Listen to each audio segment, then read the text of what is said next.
Hello everyone, I am Saurabh sir, maths पे candidate से बच्चों। आज बच्चों डिस्कशन करेंगे माइनर एंड कोफैक्टर, जो आपको लाइव क्लास में डिस्कशन कर चुके थे उसी से रिलेटेड बच्चों आगे डिस्कशन करेंगे कि माइनर कोफैक्टर कुछ प्रॉपर्टीज होता है, बड़ा शानदार प्रॉपर्टीज होता है। और जो भी बच्चे यूट्यूब चैनल को सब्सक्राइब नहीं किए हैं, यूट्यूब चैनल को सब्सक्राइब जरूर कीजिए, अपने दोस्तों में शेयर कीजिए। और जो लाइव क्लास अटेंड करना चाहते हैं वो लाइव क्लास अटेंड कर सकते हैं, वो व्हाट्सअप कर सकते हैं, आप डिस्क्रिप्शन में दिया हुआ है, फेसबुक पे आप सर्च कर सकते हैं, कंटिन्यूस स्टडी पॉइंट आपको मिल जाएगा और आप नंबर लेके व्हाट्सअप नंबर कर सकते हो और कोई दोस्त से आप नंबर ले सकते हो। जो भी ज्वाइन करना चाहते हो ज्वाइन करो, और जो चैनल को सब्सक्राइब नहीं किए जरूर सब्सक्राइब करो।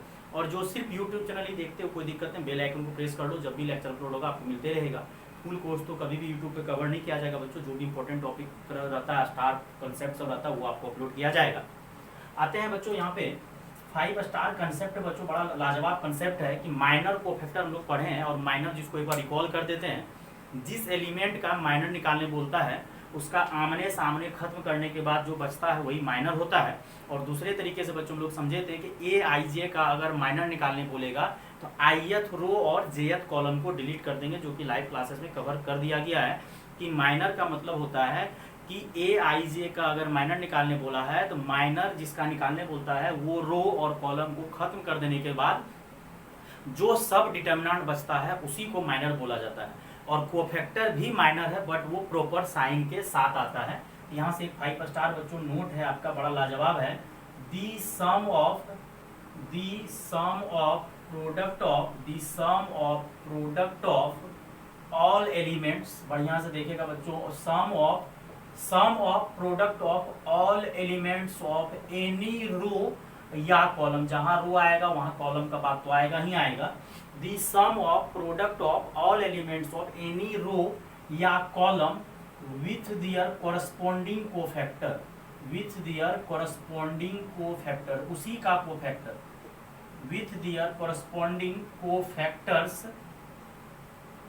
ऑफ सेम रो या कॉलम। लिख देते हैं, नहीं लिखने का जरूरत है, समझ माना चाहिए कि उसी रो का ले रहे हैं। दी सम ऑफ, सम भी करना है, product, sum of product, the sum of product of all elements of any row or column with their corresponding cofactors of same row or column is the value of determinant। उसको बोला जाता है बच्चों value of determinant. उस determinant का बच्चों value बोला जाता है, is the value of determinant. किसका? Sum of product with their corresponding cofactors. सुनेगा अच्छा से, बोर्ड एग्जाम में ऑब्जेक्टिव आता है, जेई के पर्पज से भी काफी इंपोर्टेंट है। अब देखो ये डेल्टा ले रहे हैं और डेल्टा अपना 3/3 लेते हैं, A11, A12, A13, A21, A22, A23, A31, A32 और A33। ये आपका डिटर्मिनेंट हो गया, डेल्टा जिसको बोलते हैं। अब ये डेल्टा है, हमको डेल्टा को जो सॉल्व करने के लिए सीखते थे, अगर आपको याद हो तो आप लोग जैसे कि R1 के अबाउट लिए, ये आप R1 ले लिए। अगर आप अबाउट R1 खोलोगे, अबाउट R1 तो प्लस माइनस लेते थे ना, तो यहाँ लेते थे प्लस, फिर माइनस, फिर प्लस। लेकिन कोफैक्टर के बारे में बच्चों लोग पढ़े हैं कि कोफैक्टर जो है आपका साइन के साथ आता है। माइनर क्या बोलता है, जैसे A11 का माइनर निकालना है, ये माइनर जो है आपका खत्म होने के बाद जो बचेगा वही माइनर होगा। लेकिन कोफैक्टर विथ प्रॉपर साइन आता है, वो साइन लेके आता है प्लस माइनस। तो जैसे R1 के अबाउट खोलेंगे, अबाउट R1, तो A11, अगर A11 लेंगे तो उसका आमने सामने खत्म होने के बाद जो बचता है उसी का नाम हम लोग अगर साइन के साथ नहीं लेते थे, अगर प्लस माइनस नहीं लेते थे तो वो कोफैक्टर माइनर होता था। और कोफैक्टर ऑटोमेटिक प्लस माइनस लेके आएगा, क्योंकि CIJ का फॉर्मूला होता है -1 पे पावर I + J और MIJ। तो C11 लेंगे, फिर क्या लेंगे A12, फिर लेंगे C12, फिर A13 और उसी का कोफैक्टर। जो एलिमेंट लेंगे उसी का कोफैक्टर लेंगे। A11 लिए तो C11, A12 C12, A13 C13, मतलब जो रो का एलिमेंट लेंगे उसी का कोफैक्टर लेना पड़ेगा। अब आते हैं बात यहाँ पे, अगर ये कोफैक्टर लिए, अगर माइनर से भी सीखे मजा आ जाएगा, बोर्ड का काम तो आपका हो गया। अब माइनर लेते हैं सेम का, तो यहाँ A11, अब लेते हैं M11, फिर A12 M12 और A13 M13। अब माइनर तो प्लस माइनस लेके नहीं आता है, माइनर तो सिर्फ बोलता है कि जिसका माइनर निकालने बोलता है उसका आमने सामने खत्म करो, जो बचेगा वही माइनर होगा। लेकिन कोफैक्टर क्या बोलता है, हम साइन लेके आएंगे। तो जब कोफैक्टर लेते हैं हर एक जगह प्लस देते हैं, जब कोफैक्टर लेते हैं हर एक जगह प्लस देते हैं, लेकिन जब माइनर लेंगे तो देखो एक और एक दो, तो एक और एक दो प्लस, ये नहीं सोचो कि यहाँ प्लस ही होगा, आगे बना ये एक और एक दो इवन, इवन में प्लस, एक और दो 3 माइनस 1 और 3 4 ये प्लस। क्लियर। अब चलते हैं अबाउट, जैसे आपको R1 ले लिया, अबाउट मानो R2 खोलना, मतलब ये वाला लेना है, दूसरा रो के अबाउट खोलना है। कोई जरूरी तो है नहीं कि R1 से ही खोल सकते हैं, आप R2 भी ले सकते हैं। तो यहां से बच्चों हम लोग क्या लेंगे, A21, क्योंकि सेकेंड रो ले रहे हैं, और जो एलिमेंट लेंगे उसी का कोफैक्टर लेंगे, क्योंकि उसी को तो बोलते हैं, आमने सामने बंद करने के बाद जो बचता है उसी को तो कोफैक्टर बोला जाता है। बस कोफैक्टर प्लस माइनस के साथ आता है, माइनर में कोई झोल नहीं है। तो यहाँ पे लेंगे C21, फिर प्लस A21, फिर A22 सेकेंड रो, C22 और फिर A23 और C23, A121 A22 A23।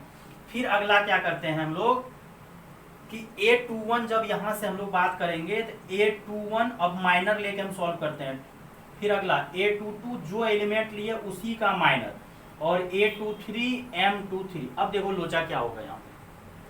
अब माइनर क्या होता है कि कुछ बच्चा को लगता है सर माइनर में आप प्लस माइनस मत दीजिए, कोफैक्टर में दीजिए। देखो बेटा, कोफैक्टर में आपको प्लस माइनस देने का जरूरत नहीं है, कोफैक्टर खुद ही माइनस लेके आता है। प्लस लेना होता है प्लस और माइनस लेना होता है माइनस। अब देखो 2 और 1 जोड़ोगे कितना आएगा, 3, ओड आया तो माइनस, 2 और 2 4 प्लस।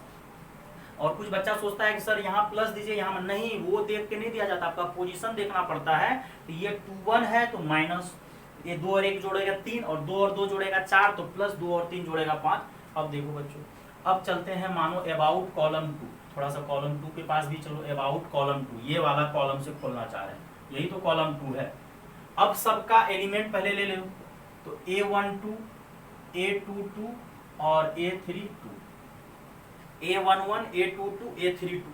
अब यहां से क्या करेंगे, उसका कोफैक्टर देंगे C12 C22 और C32, और हर एक जगह क्या देंगे, प्लस। क्यों, क्योंकि कोफैक्टर हर एक जगह प्लस दीजिए। सर वो प्लस माइनस तो लेते थे ना डिटरमिनेंट में, तो कोफैक्टर तो खुद ही प्लस माइनस जो लेना होगा वो अपने आप लेके आएगा, उसको देने का जरूरत नहीं है।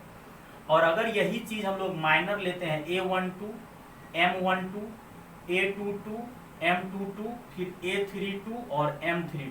अब देखो एक और एक बच्चों कितना होगा, 2। तो एक और एक जो है, एक और 2 कितना होगा, इसको ऐड करोगे 3 आएगा, तो माइनस, 2 और 2 4, तो ये प्लस और ये माइनस। तो माइनर के साथ अगर आप डिटर्मिनेंट को ओपन करोगे, मतलब इस तरीके से अगर ऑब्जेक्टिव आएगा, तो माइनर में आपको वो डिवेन देख के प्लस माइनस देना, कोफैक्टर में हर एक जगह प्लस देना है। वही चीज बच्चों आपको यहाँ एक्सप्लेन किए हैं कि the sum of product of all elements of any row और column with their corresponding cofactor, मतलब जो रो या कॉलम का एलिमेंट लेंगे उसको उसी के कोफैक्टर से मल्टीप्लाई करेंगे, और जो आएगा वही डिटर्मिनेंट का वैल्यू होता है। तो सर हम लोग पहले तो प्लस माइनस लेते थे, प्लस माइनस ही लेते थे क्योंकि कोफैक्टर होता था यहाँ प्लस, और 1 और 2 3 यहाँ प्लस। तो माइनर में हम लोग को देना पड़ेगा, क्योंकि माइनर का मतलब होता है कि सिर्फ उसका आमने सामने, मतलब रो और कॉलम हटाने के बाद जो बचता है माइनर होता है। लेकिन कोफैक्टर में -1 पे पावर i प्लस जे लगता है, इसलिए कोफैक्टर में हर एक जगह प्लस दो, क्योंकि कोफैक्टर खुद साइन लेकर आएगा, माइनर लेकर नहीं आता, उसको प्लस माइनस देना पड़ता है। क्लियर।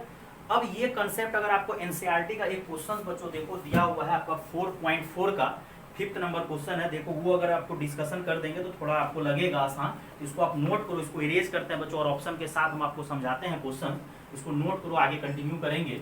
देखो एनसीईआरटी का 4.4 का 5th जाके अगर बना लोगे तो आपका क्लियर होगा कि सर बोर्ड एग्जाम में किस तरीके से क्वेश्चन आता है।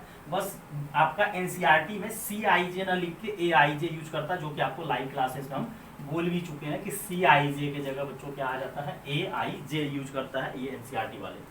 देखो क्वेश्चन देखो कितना मजेदार है। एनसीईआरटी का बच्चों आपका 4.4 एक्सरसाइज का है, डेल्टा आपका दिया हुआ है, वही सेम चीज लिख रहे हैं बच्चों, A11 A12 A13, यही तो मार्केट में चलता है, A11 A12 A13, फिर A21 A22 A23 A31 A32 और A33, ये हो गया।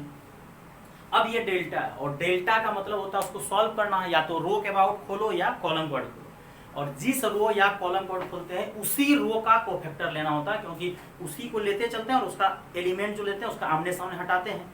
तो कोफैक्टर अपने आप साइन के साथ आता है। और आपका ऑप्शन देखो बच्चों दिया हुआ है और यहाँ लिख दिया है इफ डेल्टा बराबर इतना दिया हुआ है एंड लिख दिया है कि ए आई जे कैपिटल इज कोफैक्टर्स, ये आपका कोफैक्टर्स दिया हुआ है, कोफैक्टर्स ऑफ ए आई जे।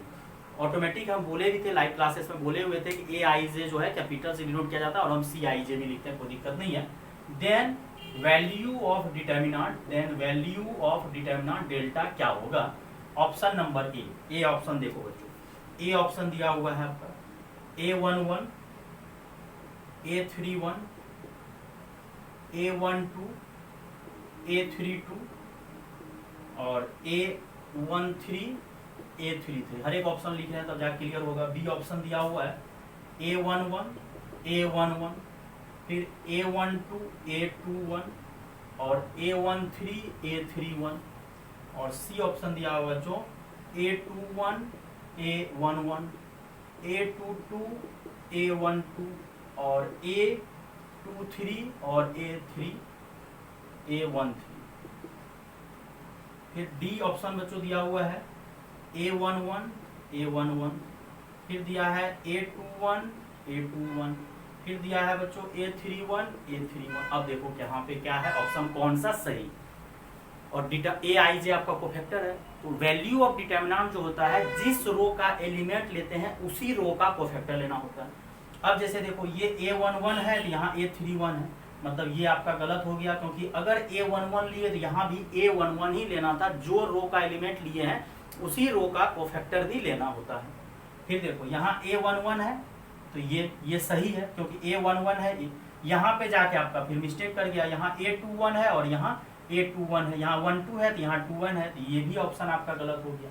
पहला सही दिया है, दूसरा गलत दे दिया है, क्योंकि जिस रो का एलिमेंट लेते हैं उसी रो का उसी एलिमेंट का ही कोफैक्टर लेना होता है। फिर देखो यहाँ A21 है और यहाँ A1 है, ये गलत हो गया। यहाँ 21 पोजीशन का एलिमेंट लिया है सेकेंड रो फर्स्ट कॉलम, जबकि यहाँ ले लिया है फर्स्ट रो फर्स्ट कॉलम। और जिस रो का एलिमेंट लेते हैं उसी रो का कोफैक्टर लेना होता है। और ये देखो सही है A11, कैपिटल A11, जो 21 का एलिमेंट लिया उसी का कोफैक्टर और उसी का कोफैक्टर, तो ऑप्शन नंबर बच्चों आपका डी करेक्ट। तो डेल्टा मतलब डिटर्मिनेंट जो होता है जिस रो का एलिमेंट लेते हैं उसी रो का कोफैक्टर लेना होता है, तो जाके वो डेल्टा का वैल्यू होता है। और कोफैक्टर में हर एक जगह प्लस होगा, माइनर में आपको प्लस माइनस देख के देना पड़ेगा। जैसे इसी ऑप्शन डी को अगर आप ऐसे लिख दो A11, M11, A21, M21, A31 और M31। अब यहाँ पे 11 क्या है, 2 प्लस, यहाँ 2 और 1 3 माइनस, यहाँ प्लस। तो माइनर में आपको प्लस माइनस देना पड़ेगा, क्योंकि माइनर का मतलब होता है, कुछ बच्चों को अभी भी कंफ्यूजन हो रहा होगा कि सर कोफैक्टर ना साइन के साथ आता है उसको प्लस माइनस दीजिए। नहीं, कोफैक्टर को प्लस माइनस नहीं देना, वो अपने आप प्लस माइनस लेकर आता, माइनर नहीं लेकर आता, उसको देना जरूरी है। अब एक स्टार नोट और 5 स्टार नोट लिखेंगे, ये तो आपको क्लियर हो गया कि the sum of product of all elements of any row और column with their corresponding cofactors is called delta determinant. और 5 स्टार नोट बच्चों, ये तो बिना नोट जब तक नहीं पढ़ाते तब कोर्स कंप्लीट नहीं होगा। नोट देखो 5 स्टार नोट क्या है, the sum of product of all elements, the sum of product of all elements of any row या column with their corresponding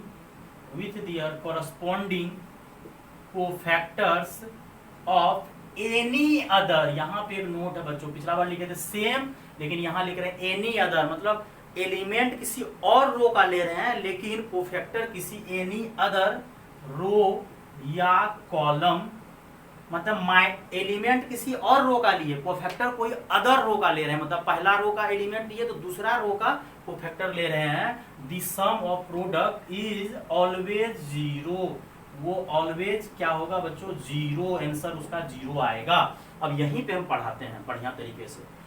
अब चलते हैं बच्चों ऑप्शन नंबर, ये जो आपका बी दिया हुआ या ए दिया हुआ, इसी ऑप्शन पे चलते हैं। प्रीवियस क्वेश्चन तो ज्यादा मजा आएगा समझाने में। प्रीवियस क्वेश्चन का option number A, A11, A11 A31 A12 A32 और लास्ट में लिए हैं बच्चों A13 और A33। देखो कितना मजेदार ऑप्शन, फर्स्ट ऑप्शन इसी का क्वेश्चन एनसीईआरटी आपका उठा। अब देखो अगर तुम एलिमेंट का बात करोगे तो ये A11 A12 और A13 कौन सा रो का बात कर रहा है, R1 का। अगर तुम एलिमेंट का बात करोगे, स्मॉल a का मतलब एलिमेंट होता है, तो A11 A12 A13 तो ये एलिमेंट हो गया कौन सा रो का, R1 का। और अब कोफैक्टर का जब बात करोगे, अगला जो आपका कोफैक्टर दिया हुआ है A31 A32 और A33, ये आपका R3 का कोफैक्टर है, 31 32 3।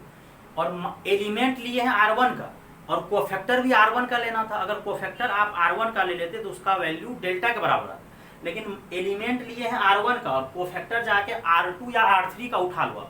अगर दूसरा रो या दूसरा का कॉलम का उठ जाएगा उसके साथ में, तो उसका जो वैल्यू होगा, मतलब ये जो आपका दिया हुआ है बच्चों, ये वैल्यू किसके बराबर होगा, 0 के बराबर। तो ये चीज अगर आपको प्रूव करना है तो एक डिटर्मिनेंट लेके प्रूव करना, देखना आंसर 0 आएगा कि माइनस एलिमेंट किसी और रो का और कोफैक्टर किसी और रो का लिए हैं, तो उसका value always is equal to 0 होगा। अब जैसे देखो ऑप्शन बी का देख लेते हैं। अगर बी आपका क्या है, A11 11, फिर ये थोड़ा सा डायगोनल कैसे चला है, ये कॉलम बाई चला, ये नहीं रो का रो के साथ ही होगा। यहाँ पे रो है फिर अगला कॉलम चलने लगा, इसका क्या होगा नहीं होगा हमको पता नहीं है, क्योंकि रो ले रहे हैं तो रो का ही कोफैक्टर लेंगे, लेकिन किसी और रो का, अगर उसी रो का कोफैक्टर लेंगे तब वो डेल्टा होगा, किसी और रो का कोफैक्टर लेंगे तो वो 0 के बराबर होगा।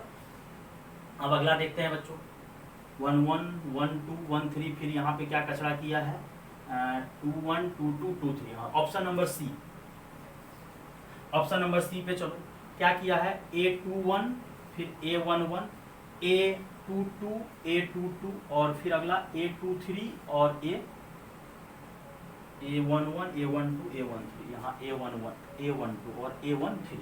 अब देखो ये A21 सेकेंड रो मतलब एलिमेंट जो लिया है सेकेंड रो का, और कोफैक्टर जो लिया है कौन सा रो का, पहला रो का, तो इसका भी वैल्यू कितना हो जाएगा, 0। थोड़ा ऊपर दबा के लिखते हैं। अब देखो ये R1 का है, नहीं R2 का है, ये R1 का है, ये R2 का है, ये R1 का है, ये R2 का है, ये R1 का, इसका वैल्यू 0 होगा। मतलब एलिमेंट किसी और रो का, एलिमेंट लिया है R2 का, A21 A22 A23, कोफैक्टर ले लिया है किसका, A11 A12 A13। अगर आपको विश्वास नहीं हो रहा, आप डेटा लेके प्रूव करना, क्लियर प्रूव हो जाएगा, अभी हम कर भी देंगे। तो अगर एलिमेंट जिस रो का ले रहे हैं उसी रो का कोफैक्टर लेना है तो वो डेल्टा के बराबर होगा। किसी और रो का लोगे तो वो क्या हो जाएगा आपका, किसके बराबर, 0 के बराबर। अब कुछ बच्चे के दिमाग में कचड़ा चल रहा होगा, सर ऑप्शन नंबर बी को आप छोड़ दिए, तो ऑप्शन नंबर बी बिल्कुल कचड़ा की तरह चल रहा है, क्योंकि 1 1 1 2 1 3 फर्स्ट रो है, और अगला क्या है 1 1 2 1, ये फर्स्ट कॉलम है। तो रो का कॉलम के साथ नहीं होगा, रो का रो के साथ, कॉलम का कॉलम साथ, इसलिए ये ऑप्शन क्या होगा नहीं होगा हमको पता नहीं होगा बस। लेकिन उसी रो का दूसरे रो का ऑपरेशन अगर रो से कर देते हैं तो वो 0 के बराबर होता है। जो स्टैंडर्ड है वो आपको पढ़ा दिया जा रहा है कि अगर जिस रो का एलिमेंट लेंगे उसी रो का कोफैक्टर लेंगे तो वो डेल्टा के बराबर होगा, और किसी और रो का अगर हम लोग कोफैक्टर ले लेंगे तो वो 0 के बराबर होगा।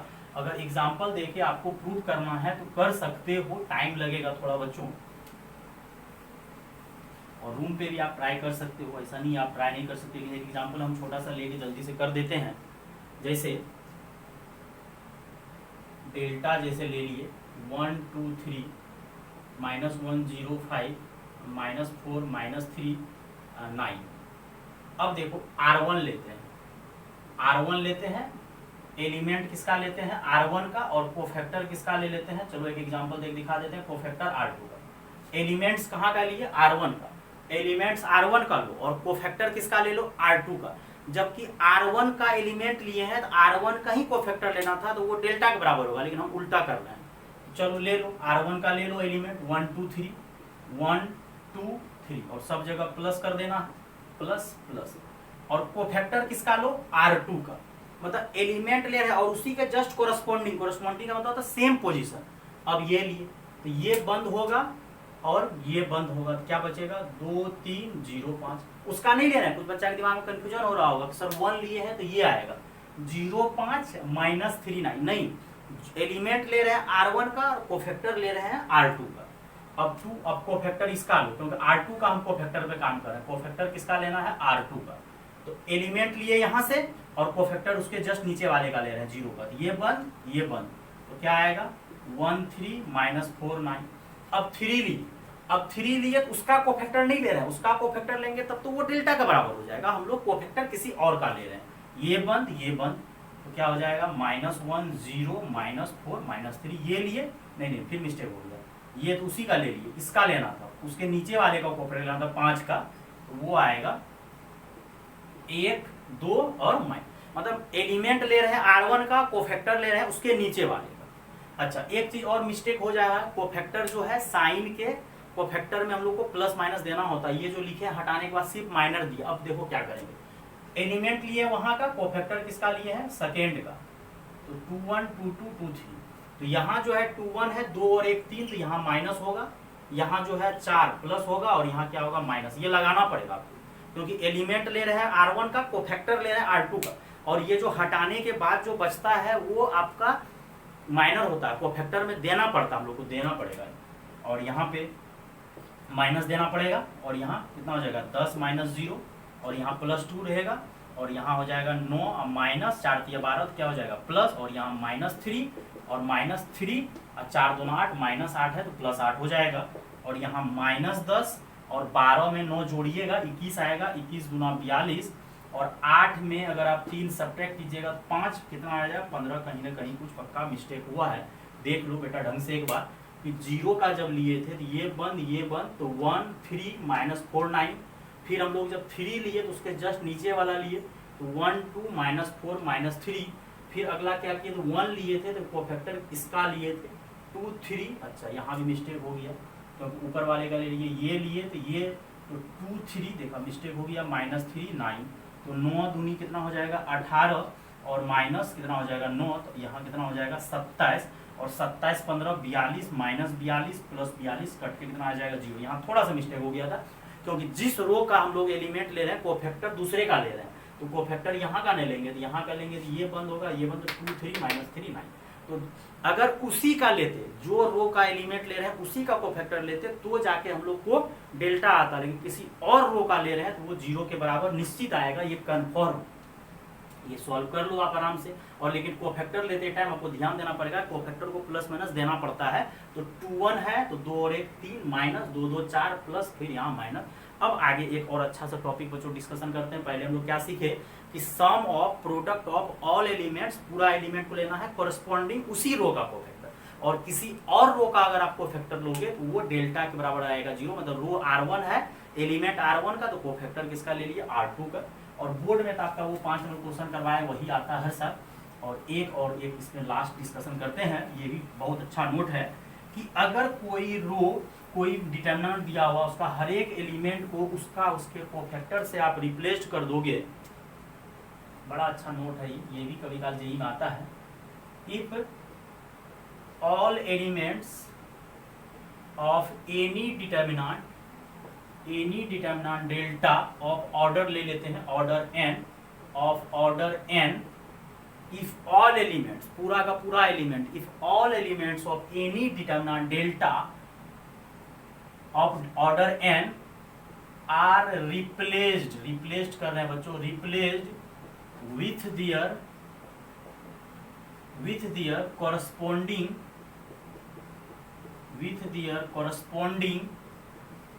cofactors,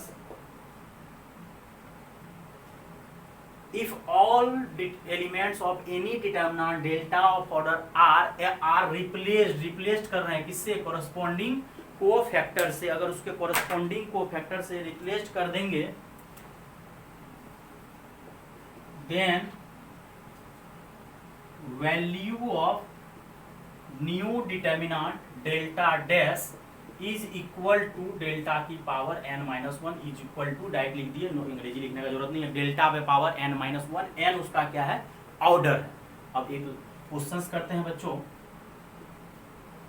if delta is equal to, cycle दे रहे हैं, ABC का साइकिल है, ABC BCA CAB, then delta dash is equal to दे रहे हैं बच्चों BC minus A square A C minus B square A B minus C square. ढंग से देखना, थोड़ा हटा के लिखना, स्पेस थोड़ा सा दे के।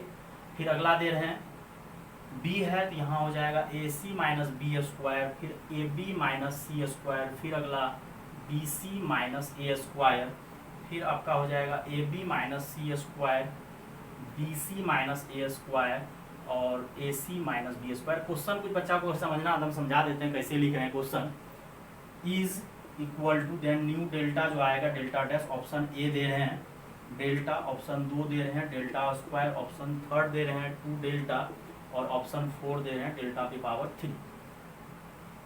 अब कुछ बच्चा को पहले क्वेश्चन समझाते हैं, क्वेश्चन हम कैसे लिखते हैं, हर एक साल हर एक बैच में करवाते हैं। ए बी सी, पहले तो ये साइकिल है, A B C B C ए, इधर से भी पढ़ो बी सी ए, इधर से भी B C A, C B A. Cycle अगर नहीं आता है ये आपका ए बी सी का, जैसे अगर फिजिक्स पढ़ते होगे तो वेक्टर फॉर्म में ए बी सी का साइकिल चल रहा है, A B C A C A B, A B C A C A B cycle चला। अब अगला डेल्टा डैश दिए, और उसमें भी एक गौर करने वाला बात है, हम क्वेश्चंस कैसे लिख देते हैं खटाक तरीके से। यहाँ ए है तो B C minus A square लिखे, मतलब ए है तो ए माइनस में चले गया है तो B C minus A square. जब यहाँ बी है तो ए सी और बी स्क्वायर माइनस, यहाँ सी है तो A B minus C square, और जब यहाँ बी है तो A C minus B square, जब यहाँ सी है तो A B minus C square. अब उसका वैल्यू क्या होगा? अब हमको दिमाग में कुछ बच्चा उसको कहेगा सर हम सॉल्व कर देंगे, बेटा सॉल्व करोगे टाइम लगेगा। ढंग से देखो, ये 1 1 है, ये 1 2 है, ये 1 3, तो सी 1 1 एक और एक 2 तो क्या आएगा पॉजिटिव, ये बंद ये बंद ये बंद ये बंद, तो क्या आएगा सी ए बी, और सॉल्व करोगे तो B C minus A square. क्या ये B C minus A square जो है आपका कोफैक्टर हो गया, सी 1 1 हो गया, मतलब ये नया डेल्टा डैश जो दिया है वो कोफैक्टर है सबका। फिर अगला और ट्राई करो C12, तो C12 एक और 2 3, तो कोफैक्टर क्या हो जाएगा माइनस, ये बंद तो क्या बचेगा BACB, तो क्या हो जाएगा माइनस तो आगे है ही, और बी स्क्वायर माइनस ए सी, और ये हो जाएगा A C minus B square. देखो सही बात है, ये आपका कोफैक्टर हो गया C12। मतलब ये नया डेल्टा जो आपको दिया है ये हर एक का क्या दिया हुआ है कोफैक्टर। अगर आप पूरा चेक करोगे तब टेक्निकली क्वेश्चन भी समझा दिया आपको, अगर टीचर बनना था डायरेक्ट पढ़ा भी सकते हो कैसे लिखना है क्वेश्चन। तो मतलब ये हर एक का कोफैक्टर दिया हुआ, अपने आप देखो माइनस करके ये A C minus B square, अगला का कोफैक्टर निकालोगे वो A B minus C square. तो मतलब नया डेल्टा जो है ये आपका कोफैक्टर है, मतलब डेल्टा डैश हो जाएगा डेल्टा पे पावर n-1, और n क्या है ऑर्डर है, और ऑर्डर कितना है 3, तो डेल्टा पे पावर कितना हो जाएगा 3-1, तो कितना हो जाएगा डेल्टा स्क्वायर। ऑप्शन नंबर आपका 2। ये भी आपका एक 5 स्टार नोट था। 3 प्रकार का बच्चों इसमें टॉपिक डिस्कशन किया, छोटा छोटा टॉपिक था माइनर कोफैक्टर से रिलेटेड, इसको नोट कर लेना। कोई दिक्कत हो आप सेंड कर दो, और यूट्यूब चैनल को सब्सक्राइब करो और दोस्तों में शेयर करो, और जो लाइव क्लासेस ज्वाइन करना चाहते हैं लाइव क्लास ज्वाइन करो। थैंक यू बच्चों।